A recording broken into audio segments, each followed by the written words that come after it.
Starbucks was a third place, Yep. someplace other than your home and your work, where you could be Yep. there with your community. Mm-hmm. And we know where that went. Yep. And so let's let's learn the lesson and do something different. Mm-hmm. And what's the next step towards that different? You just outlined one Yeah. revision of a place. What do we Mm-hmm. do next, and how can we help? Yeah. How can you help? Ooh, that's a good one. Well, one of the things that that's a really good question. What I like doing is education with coffee, right? And I think that starts with everyone else too. Is like if you learn something about coffee, share that information. Because one of my goals is to help you guys learn what you're getting in each coffee shop, right? So, like, if you're going to this coffee shop or you're traveling, going in, like, you should know what you're getting into, or you should know like what you're tasting.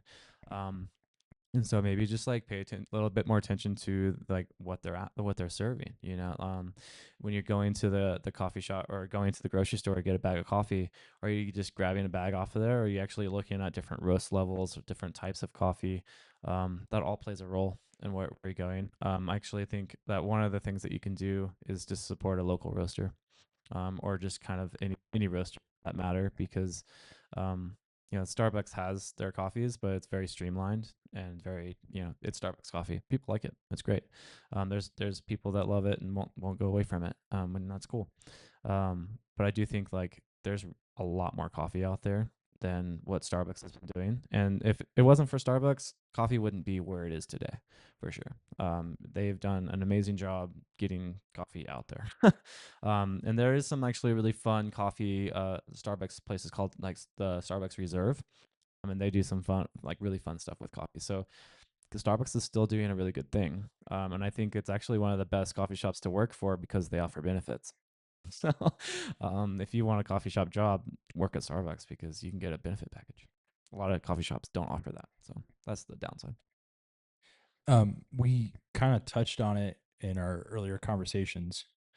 Um, but there's I think with the Starbucks model, there's almost like an assembly line uh model that they're following, right? Like they have to get coffees out as fast as possible. And one thing I think is really cool about what you've been building at Compact is like with the no menu thing, kind of back to that, there's a pattern interrupt as soon as people walk through the door.